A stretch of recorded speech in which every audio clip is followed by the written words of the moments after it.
Okay, let's go ahead and get started, everybody. Oh my goodness, this is so amazing. So welcome to the Women in Exhibition Speaker Series with our amazing guest speaker, Debbie Christiansen. We'll be spending an hour getting to know Debbie, 30 minutes of kind of a fireside chat, and then 30 minutes I will work around the room and talk to as many of you as I can to point you out. Say hi to Debbie. If you got something to ask her, you want to share something special to the group, and then I'll move on with as many people as you possibly can. And without further ado, I'd like to introduce our speaker, Michelle with Box Office. Michelle, please share your box office information. Great. So hi, I'm Michelle Cool. I am VP of Customer Success at the Box Office Company. So I work in the Boost division. So a lot of you might know Box Office from Box Office Pro, which is our lovely Rebecca.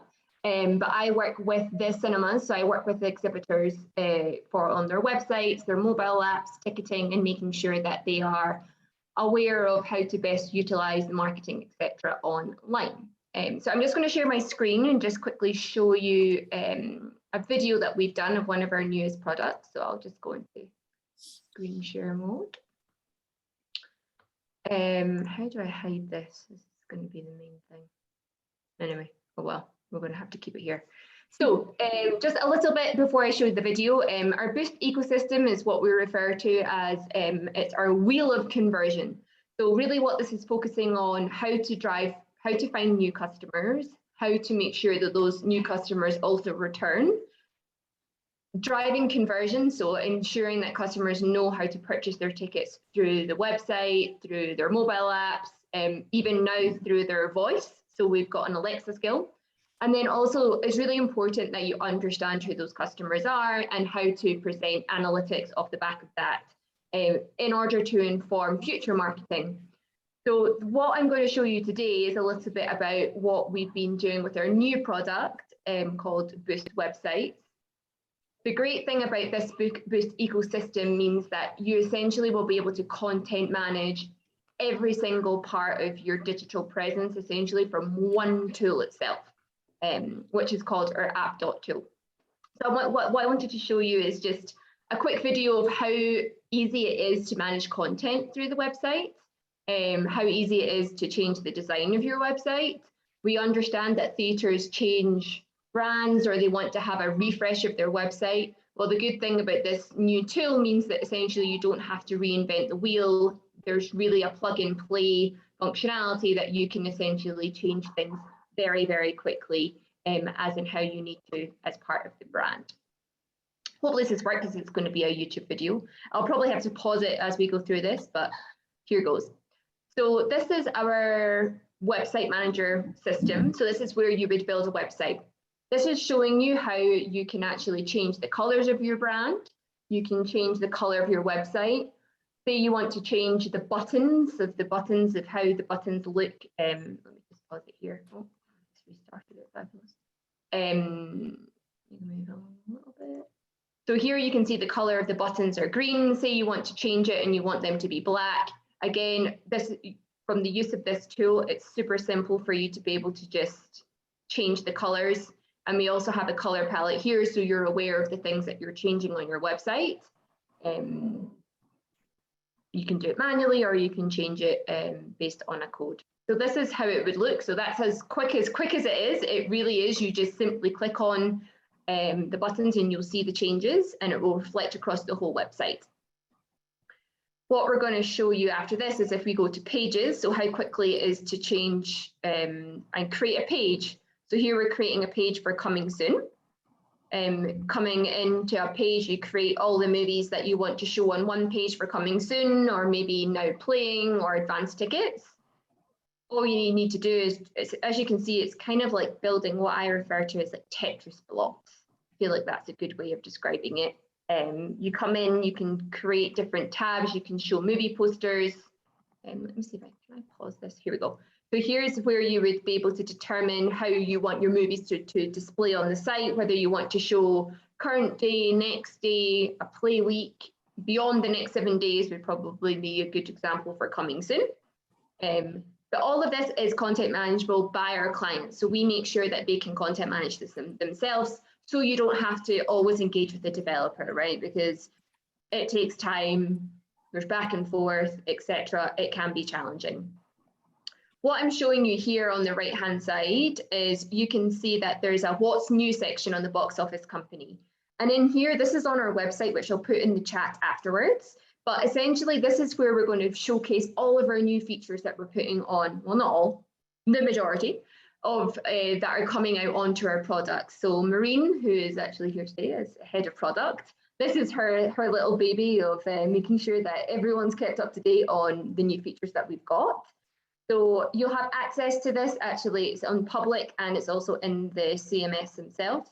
But we'll be putting up videos of new features that come out. And also you can see here, you've got a little tab called Roadmap, which is a really important thing, just so you can see how we're growing as a business and what is our next focus as we evolve our company and evolve our products. So this is just exactly what I showed you. It then also comes into a knowledge base, which is great. So you, again, we're trying to provide this so that you can be self-sufficient and that you don't need to always, I guess, engage with a developer and have that frustration on your end.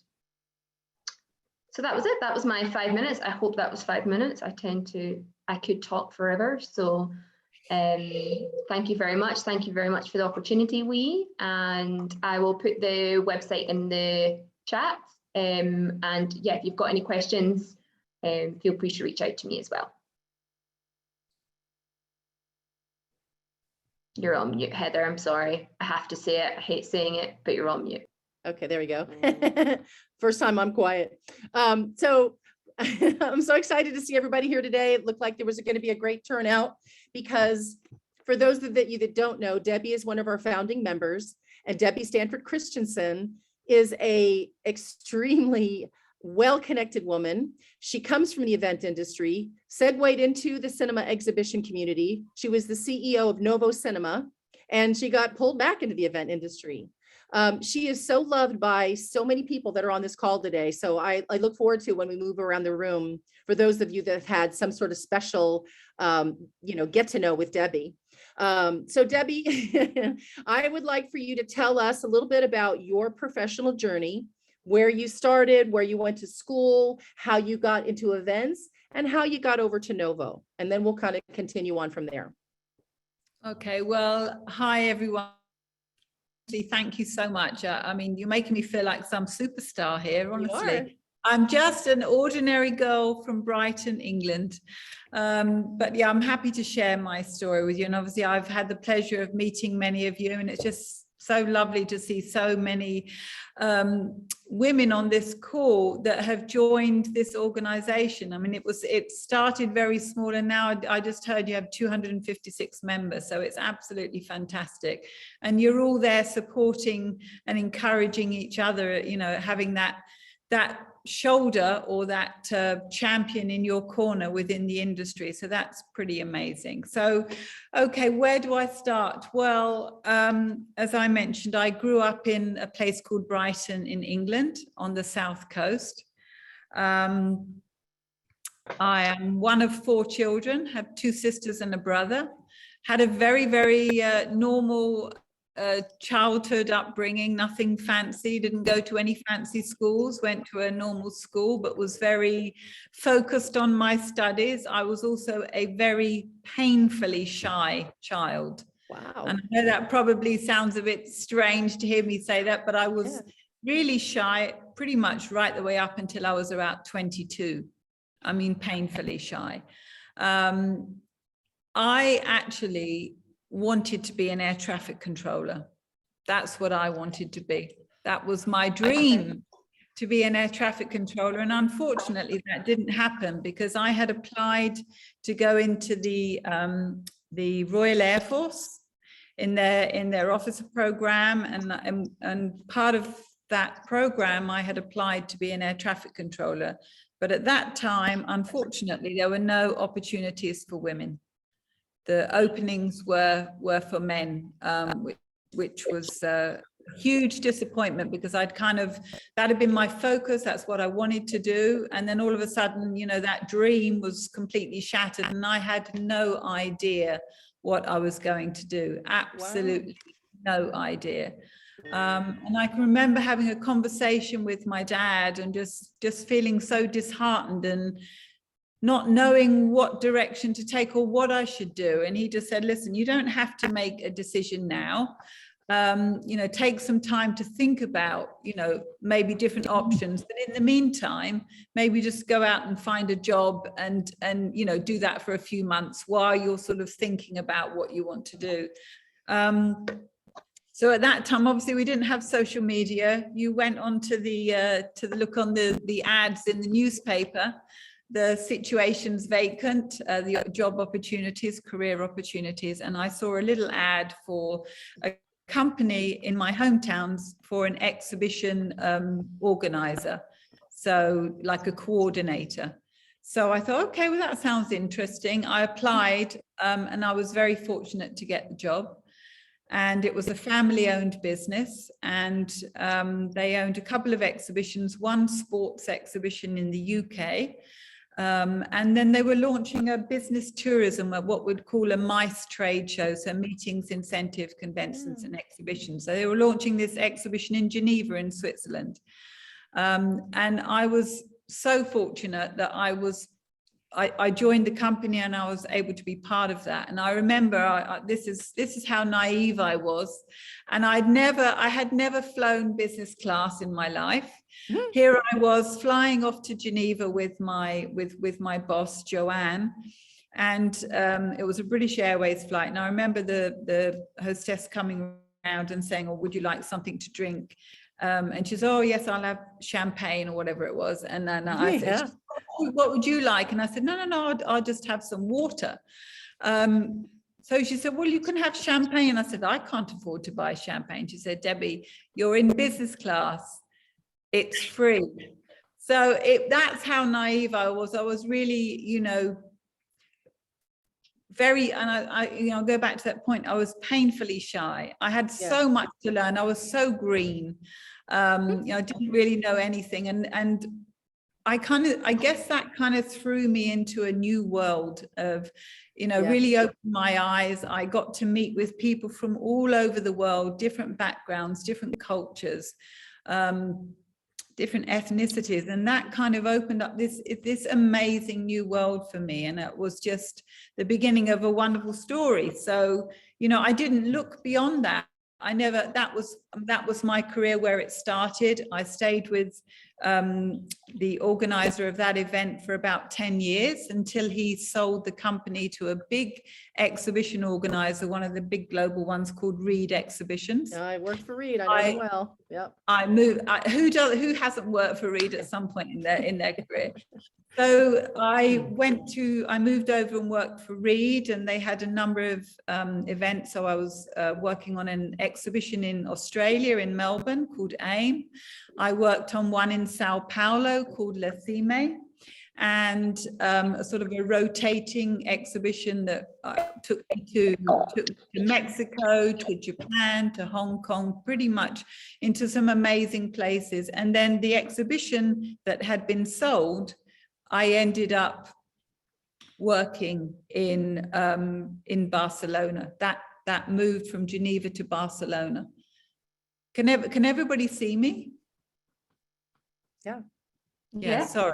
Okay. You're gorgeous. Oh, thank you. So I stayed with Reed, and then my former chairman, who I started my career with, approached me and said he was launching a new exhibition in Frankfurt in Germany called IMEX, and would I like to be part of his leadership team and rejoin him, and which I did. So I just want to kind of maybe flick back a little bit, because I'm talking about confidence and belief in yourself, and I really had zero confidence in myself. And it was while I was working in Geneva on the EIBTM exhibition, and my managing director, who sadly is no longer with us, but his name was Paul Flacken. He was an amazing guy, absolutely amazing. He knew everybody around the world, wherever you went to any event, everybody knew Paul, because he was just such an amazing networker.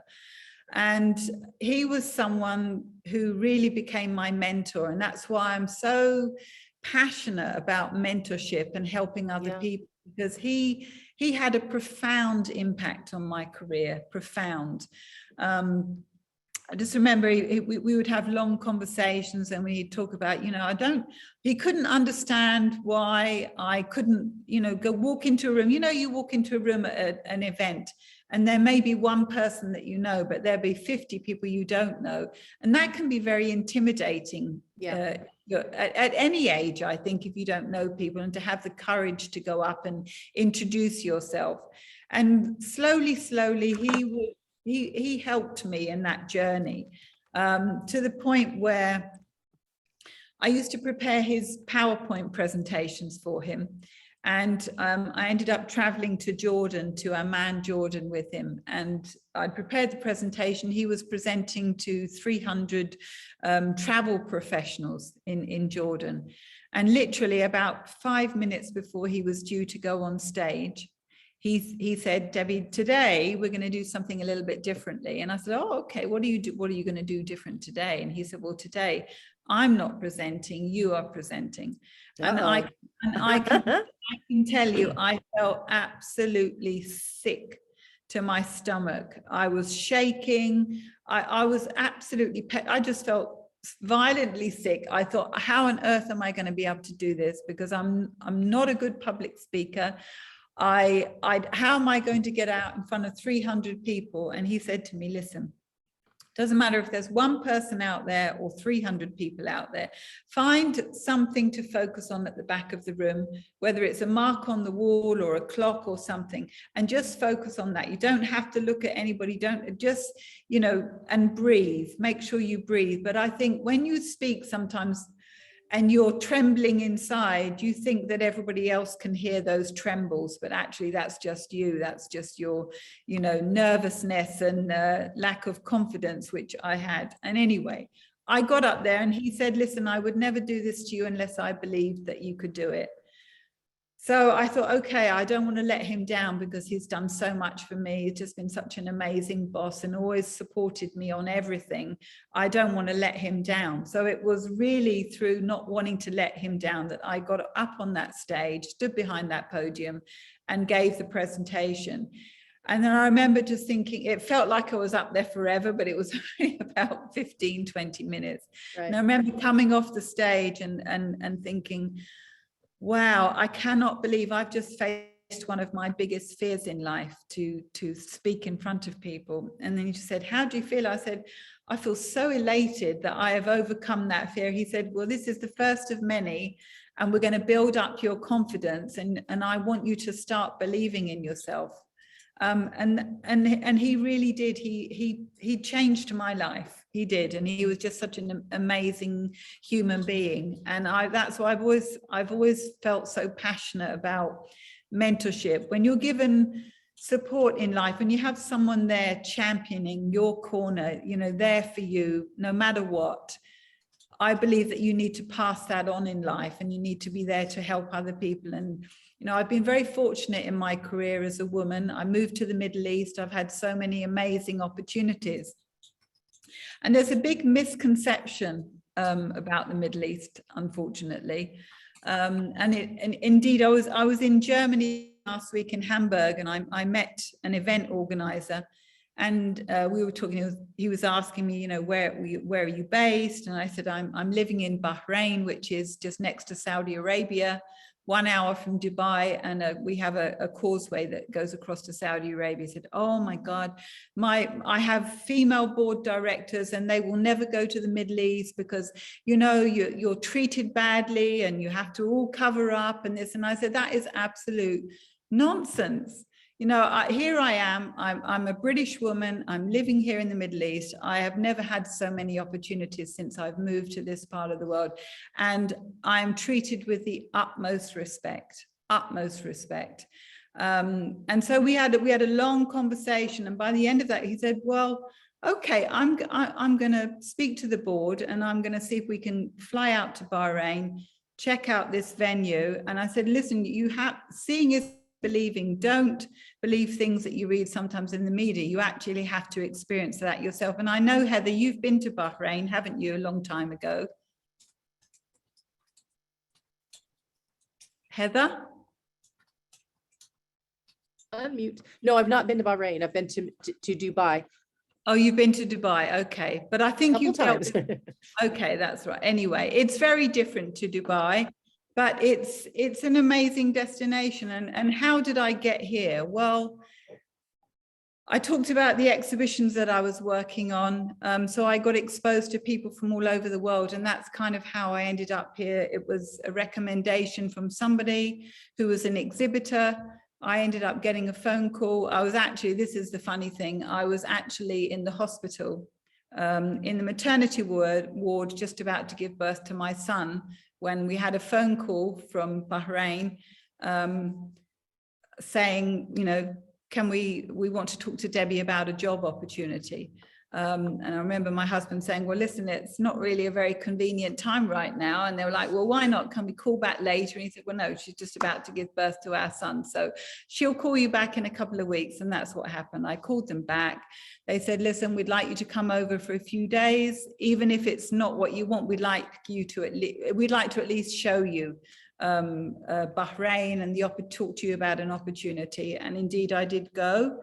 I fell in love with the place, and a couple of months later I moved here with my husband, my daughter who was 10 at the time, and a 2-month-old baby. So talk about crazy moments, you know. I didn't even think about it. I just thought, well, it's an opportunity, and what if I don't do it?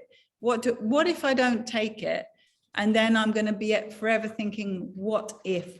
And I remember talking to my husband and him saying, Jacob, he was saying, listen, if it doesn't work out, it doesn't work out, but let's give it a go. It could be fantastic, and we could really love living there. The intention was to come for 2 years, and now it's 18 years later since I've been in the Middle East. So both Bahrain, I moved to Dubai then to have my opportunity in the movie industry, which was an exciting time. And again, sometimes when you're presented with opportunities, if you spend too much time thinking about the pros and the cons, you might not even make that decision to take that opportunity. Well, It's called paralysis by analysis. That's it, exactly. And I just thought, again, listen, at this point, I'm in my 40s. You know, and I should have been probably more terrified. It's easier when you're younger to make decisions. You don't have any, you know, ties and things. But here I was again, you know, I have my family to think about. And I just thought, well, again, you know, my husband was so supportive. We just said, listen, let's go for it. What's the worst can happen? It doesn't work out, and we'll go back home. So we moved out there. I basically gave myself 6 months. When we first moved to Dubai, because obviously it was a new industry. I did have a lot to learn. I needed to earn the trust and respect of my team, because they certainly knew far more than I did about the cinema industry and the movie industry and KDMs and all these things and programming, which I had absolutely zero knowledge or experience of. But I thought, right, I'm going to give myself 6 months. I have to literally, you know, it's baptism by fire. I have to learn. Live in that. Yep. Yeah, live and learn. Otherwise, you know, that's it. It's not going to be mine. And I did, and I was lucky because I had an amazing team who really embraced me, welcomed me, and supported me. And I think whenever you have good people around you, anything is possible, because you don't work in isolation. We're not silos. Everything that we do is our own. It's based on a team success, and that's another, you know, thing I always talk about. Teamwork is a dream work, because I really do believe that, because everybody has a role to play. You know, I was in Heathrow last week, and there was an HSBC advertisement, and it said, "There's one thing in common that we all have as human beings, and that's that we're all different." And that's so true. We're all different. We all have different skills. We all have different personalities, different things to bring to the table. But when we come together as a team, we create magic. It's a little bit like the Women in Exhibition WIE. You know, you come together and you create magic, because you're all passionate. You all have a shared interest, but you're all there supporting each other, and you care about each other. And that's what's important in life, that you remain grounded. I mean, I told you, I've come from very humble beginnings. I don't think I'm I try to remain grounded and remember who I am, where I came from, that I'm no better than anybody else. You should always make sure you treat people with mutual respect, equal respect. Doesn't matter whether you're the king or you're the janitor. Everybody needs to be treated with respect. And I think if you do that in life, you can't go far wrong, you know. But you're also a dynamic leader, Debbie. The thing that I got to know by observing you and getting to have you as a client and then a friend was that the people that worked with you knew that you counted on them. So you always did, you didn't just talk the talk, you walked the walk. So they felt like they were part of your team. And you were a good leader. It was my observation that live by the sword, die by the sword. So if you were making good decisions and everything was great, it was awesome. And if some things went off a little bit, you humbly said, yeah, maybe it wasn't the best choice, whether it was working with certain people. But when people underneath you get to experience someone who's their kind of superior, that is a real team leader, it makes their job enjoyable. And I just got to experience it. So it's nice to hear you talk now about your humble beginnings, but also to say you rose up and really proved to a very large community of people that they could count on you, which is, I think all of us that are here on this call aspire to be a leader. Not, I mean, not everybody wants to be a leader. Some people are happy being the doers and say, I don't want to be a leader. But you are definitely aspirational and inspirational at the same time. So well, I love hearing that. You. That really means a lot to me, because you don't set, I never set out in my career. I told you I wanted to be an air traffic controller. I never set out to say I want to be a CEO, because I never even imagined in my wildest dreams that I would be able to achieve that. You know, I was happy when I became a manager and then a director, and I thought, wow. And then, but it's also about sometimes being in the right place at the right time. Absolutely. Having connections, you know, that's another thing. It's important to always, you know, remember to network, you know, because you meet people in life and you never know when that person might come back into your life. You know, that keeping your network is so important, keeping and building those contacts who then become friends. And it's the same, you know, we became friends because I like I do business with people I like, you know, you build, and I felt that genuineness from you when I met you in CinemaCon that time, you know, I mean that, Heather, you were just so, you were so welcoming. And I think at that time you introduced me to a lot of people as well. You know, and that's all part of it, isn't it? It's making people feel welcome, making people feel included, and a part of something. And I think that's where WIE has become so important for so many people now, because you have this organization where you come together, you network, you talk, you're friends, you're there to support each other, to encourage each other. And you know, that wasn't there a few years ago, and that was your brainchild, and it was the support of a group of passionate women who all had the same vision or mindset about wanting to launch something and bring people together. And you're talking about, you mentioned about there sometimes, you know, you make bad decisions. I've made bad decisions in my life, but it's how you pick yourself up from that and turn yourself around. And I made a bad decision once. I moved to Asia. I got a job opportunity in Asia. I moved my entire family to Asia. I won't mention the destination because I don't want to upset anybody, but I knew a few days after I arrived that I had made the biggest mistake of my life. Imagine, I'd literally packed up the house.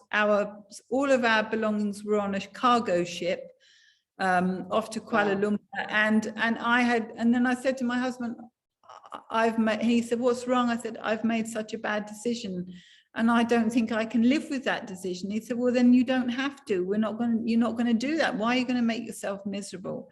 So for 6 months, we were literally traveling around because I had no idea what my next career move was. And that was a scary time, actually. That was because I was completely outside my comfort zone and I just didn't know what direction we were going to move in. I remember we were calling the shipping agent and saying, okay, the ship, our stuff's on its way to KL, but actually, no, can you send it here now?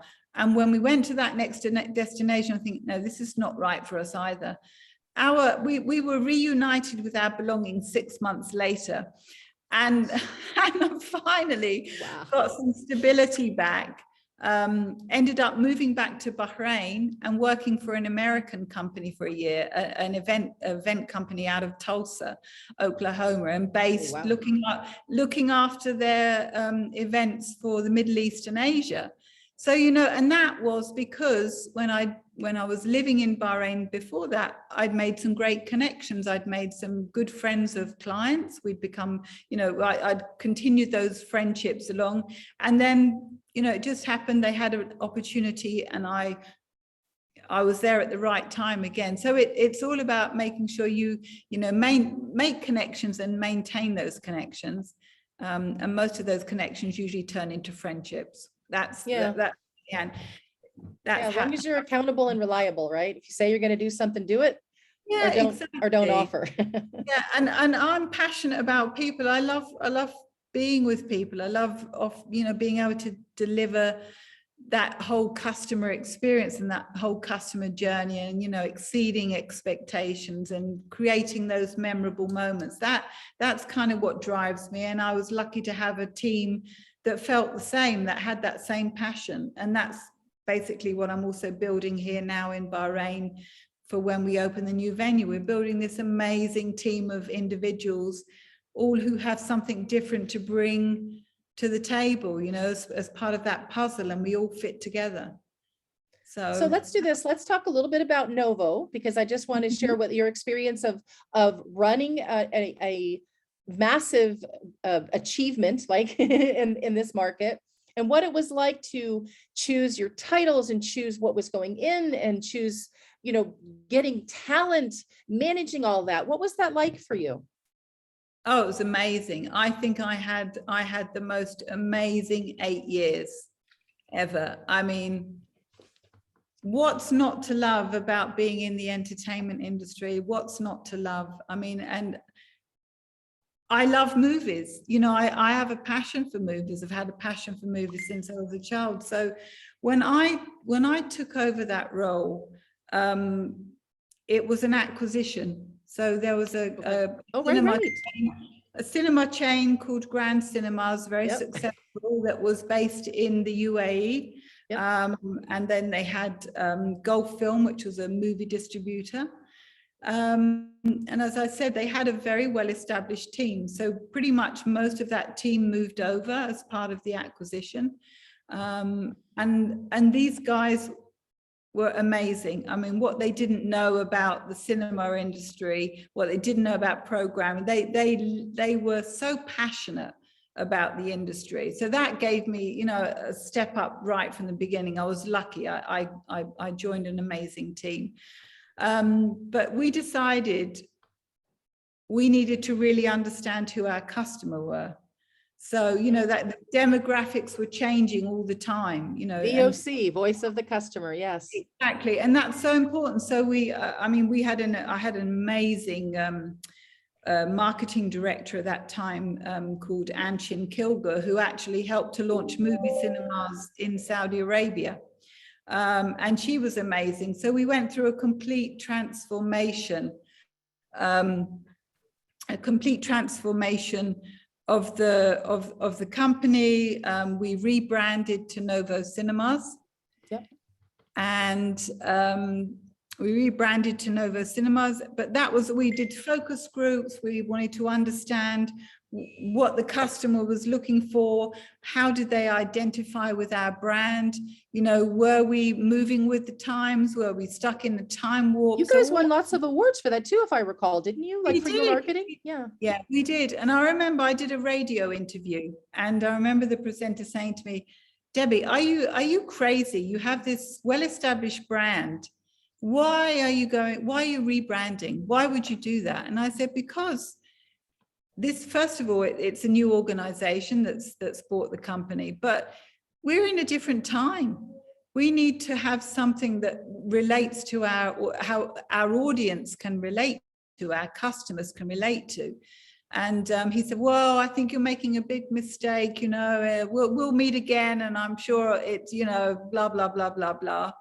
And I did actually meet him a couple of years later, and he didn't remember that interview. And I said, Shocking. you don't remember this, who I am, do you? He said, no, you look familiar, you look familiar. I said, yeah, you were the one who told me I must be crazy to rebrand. And I told you, no, we're making the right decision, because we're listening to our customer. That's right. We're engaging with our customer. We're getting to know who our customer is. And that journey is a continual journey. You've got to listen to what your customer needs.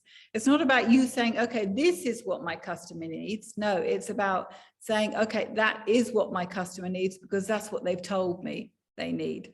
So, you know, that was where, I think that was why we won so many awards, because we were passionate about our customers. We listened to our customers. We, you know, they had a voice with us. We listened to, and then we actioned. We you know, we made changes. We made sure that our programming was geared around our customer, different demographic in different locations, making sure that we put the right movies on for the right audience. And you know, it was an amazing 8 years. I've got so many fabulous memories of the industry, and even though I've kind of moved sideways, I've moved back into events, I still keep an eye on everything that's happening in the industry. I still kept all my connections, and I love when I see all the posts on LinkedIn and Facebook and Instagram of what everybody's doing, and it's so fantastic to see so many of you women, you know, what you're achieving every day and doing great things. And I just think that inspires me, and it inspires me what you've been doing, Heather, you know, what all these amazing ladies have been doing. So well, let's take advantage of letting everybody tell you their stuff, because we've got about 20 minutes left, and I know so many people want to say hi to you. So I'm going to kind of move around the room kind of quickly. Michelle, I want to start with you because you did have a question, and Patrick, I'm going to hit you up. So you guys keep your cameras on so I can call on as many of you as possible. Michelle, go. Hi, Debbie. Nice to see you in person. I also love your house. It is amazing. Thank you. So you were talking a lot about how mentorship was really important to you, and you've had mentorships through the years. I think my main is more about how do you recommend to get the most of a mentor, right? I think that's the bit that sometimes I struggle with. It's like, where to start? I've always wanted one, but it's like overwhelming of like, how do you use a mentor efficiently and well? Okay, so you have to, what I've done, and when I've been a mentor in a program, it's not about the onus being on the mentor. It's about what does the mentee want to get out of it. So it's about, you know, putting a structure in place. What do you want to get out of those calls? What are the let's say not roadblocks, but what are the concerns in your career? Whether that's, okay, do I decide I want to go for a promotion, but how do I go about that promotion? Is it that I'm not happy in where I am, and maybe how do I move into something else? It could be something as simple as, okay, I'm getting married.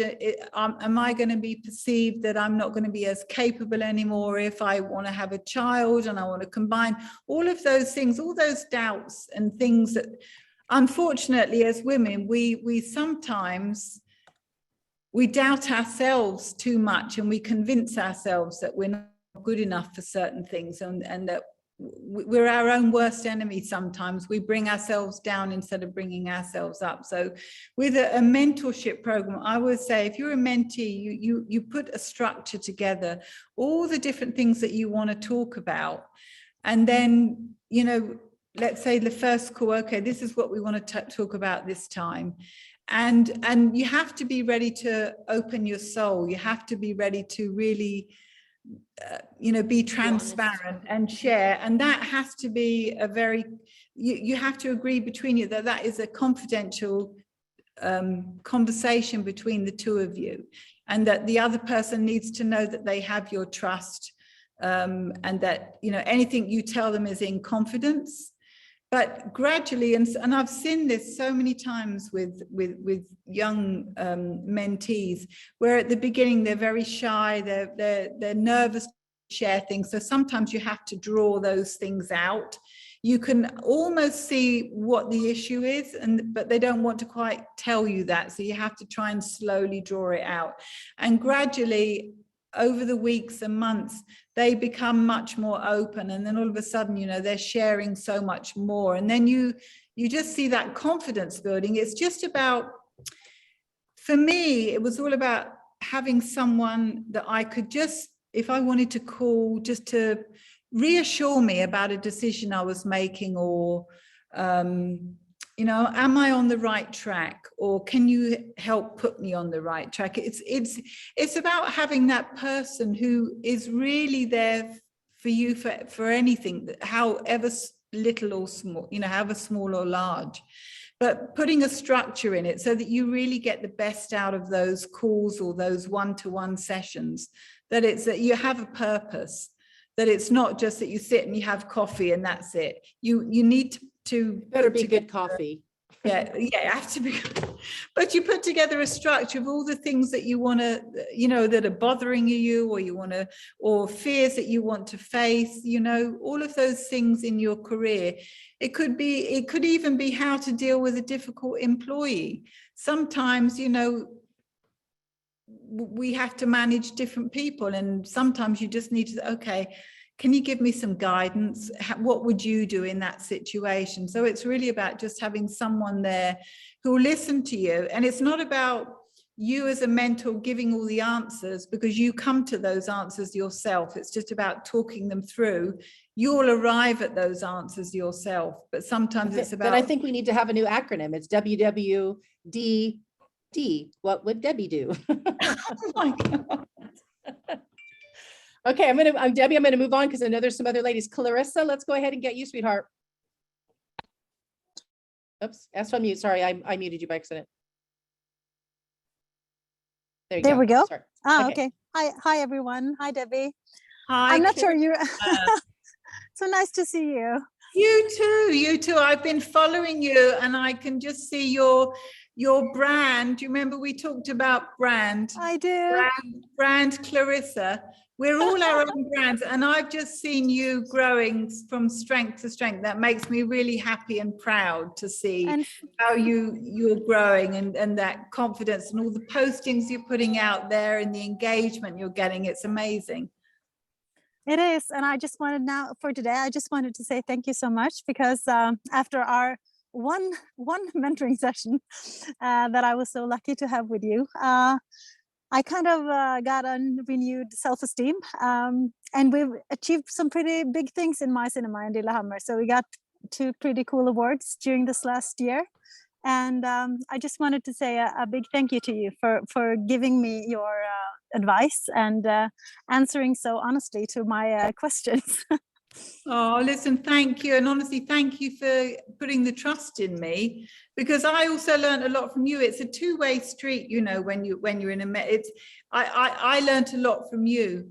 So, you know, thank you for that opportunity, and thank you for the trust. And I'm super proud of you, Clarissa. You're really shining, you're doing amazing things. And it just makes me so happy when I see you put your posts out there and the engagement, because it is all about remembering you are your own brand.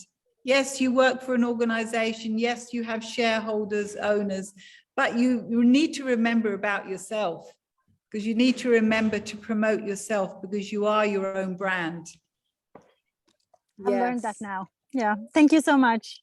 Oh, Okay, thank you. next up is Allison Burns. She's raising her hands to say hi to you. Go ahead, Allison, unmute.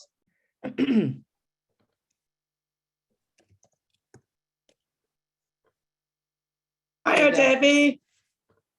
Hi. How are you, darling? For those that don't know, I worked for Debbie for 18 months. An absolute pleasure. I so miss working for Debbie, going into her office with, oh, here's what's happening, and helping to get the solution, and just having a laugh about it. Oh, listen, I loved working with you, and I think every morning we'd sit there with our coffee and put the world to rights, didn't we? Oh yeah, not only about work, but other stuff as well.